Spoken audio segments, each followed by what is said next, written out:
On a tous l'impression de connaître l'histoire d'Adam, n'est-ce pas? Le jardin, la pomme, la chute.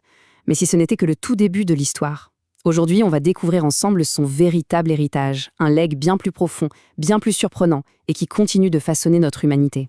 Voilà la question qui va être notre fil rouge. Qu'a-t-il vraiment laissé derrière lui?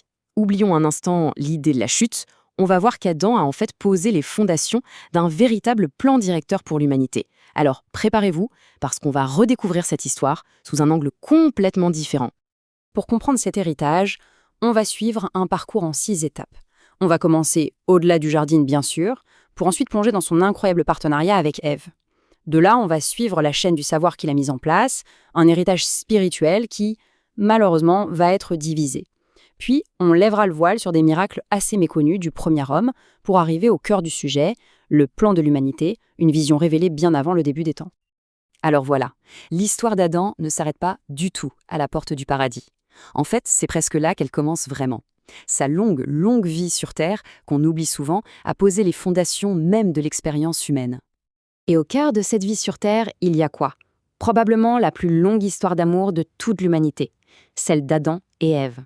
Leur lien n'était pas qu'un simple prologue, non, c'était la colonne vertébrale de toute leur existence, un partenariat qui a défini les tout débuts de notre monde.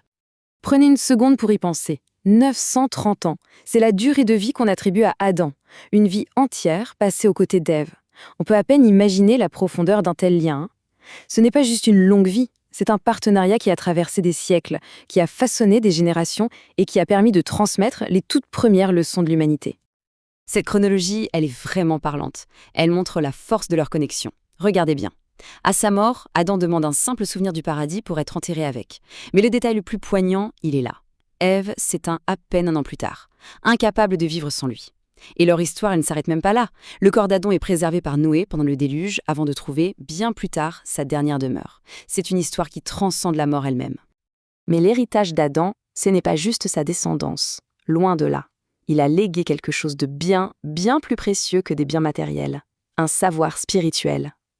Un trésor transmis de père en fils, à travers un successeur spécialement désigné. Alors, quel est son vrai trésor? Oubliez les royaumes, l'or. Non, Adam a choisi son fils, Seth, et il lui a confié un dépôt sacré, la connaissance divine. Et c'est là toute la différence, vous voyez? Les biens matériels, ça se perd, ça se vole, ça se détruit. Mais cet héritage spirituel, c'est comme une flamme qui ne s'éteint jamais, une confiance transmise intacte à travers les âges. Et Seth, il a vraiment pris cette mission au sérieux. Il n'a pas juste reçu ce savoir, non. Il l'a compilé minutieusement dans 50 parchemins sacrés. Ensuite, il a établi la Mecque comme centre spirituel.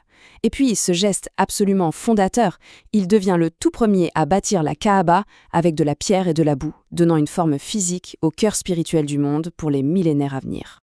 Mais bon, comme dans toute grande histoire, là où il y a de la lumière, il y a aussi de l'ombre. Tous les enfants d'Adam n'ont pas suivi ce chemin de la guidance. On aborde maintenant le grand conflit, celui qui va fracturer cet héritage, la voie choisie par Caïn. Et là, le contraste est saisissant. D'un côté, on a le chemin de Seth, un chemin de lumière, de savoir, de culte. Et de l'autre, celui de Caïn, une route sombre, pleine de distractions, de conflits, une corruption directe de l'héritage de leur père. C'est en fait le choix fondamental qui se présente à l'humanité depuis le tout début. Sous l'influence de Satan, Caïn ne s'est pas juste égaré. Non, il a activement cherché à détruire cet héritage. Il a introduit des instruments de distraction pour détourner les cœurs du divin. Il a planté les graines de la violence en démarrant les toutes premières guerres. Et pire encore, il a perverti un symbole sacré, le feu, pour en faire un objet d'adoration. Ok, changeons complètement de registre maintenant. On va révéler des aspects beaucoup moins connus, presque secrets, de l'héritage d'Adam. On ne parle plus seulement de sa descendance ou de ses enseignements, mais de capacités et d'un statut qui relèvent vraiment du miracle. Accrochez-vous, parce que l'héritage d'Adam cache des miracles assez incroyables.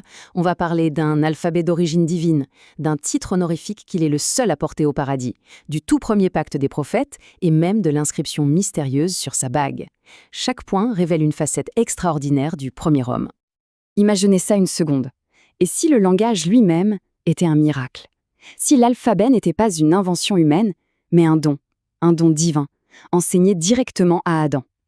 C'est l'outil qui nous a permis de tout construire, l'histoire, la science, nos civilisations.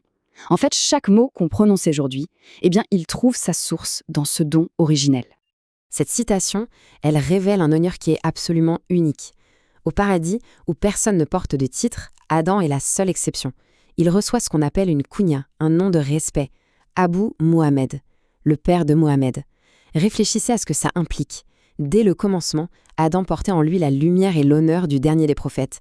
Ça connecte le début et la fin de toute la grande histoire divine. Et on arrive maintenant au sommet de notre exploration, au concept le plus profond de tous. On parle d'un dialogue qui a eu lieu avant même la création du temps, dans une dimension spirituelle qu'on appelle le royaume des particules. Et c'est là que l'avenir de toute l'humanité a été dévoilé pour la toute première fois à Adam.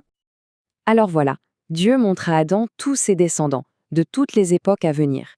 Et en voyant cette diversité infinie, la richesse, la pauvreté, la santé, la maladie, Adam pose la question, une question qui nous hante encore aujourd'hui. Pourquoi? Pourquoi toutes ces différences? Et la réponse divine, elle change complètement la perspective. Ces différences, en fait, ne sont pas le fruit du hasard. C'est un cadre, c'est une épreuve cosmique conçue pour nous enseigner deux choses fondamentales, la gratitude et la compassion. La personne en bonne santé est éprouvée par la vue du malade, le riche par la vue du pauvre. Chaque situation, chaque état n'est en fait qu'une occasion de grandir spirituellement. Pour bien comprendre ça, il faut distinguer deux choses. Ce qu'Adam a vu, nos vies, nos épreuves, ça appartient à ce qu'on appelle la tablette modifiable. C'est, disons, la partie de notre destin que nos choix, nos prières, nos actions peuvent influencer. Mais au-dessus de tout ça, il y a la tablette préservée. Et ça, c'est la connaissance parfaite, immuable de Dieu. C'est la sagesse ultime qui englobe tout, le grand plan directeur qui donne un sens à toute cette épreuve humaine. Et tout ça, ça nous amène à la question finale. Si le plan originel pour l'humanité est une épreuve conçue pour cultiver la gratitude face à ce qu'on a et la compassion face à ce que les autres traversent, alors quelle est la véritable question que notre monde, avec ses propres inégalités, ses propres défis, nous pose à nous aujourd'hui?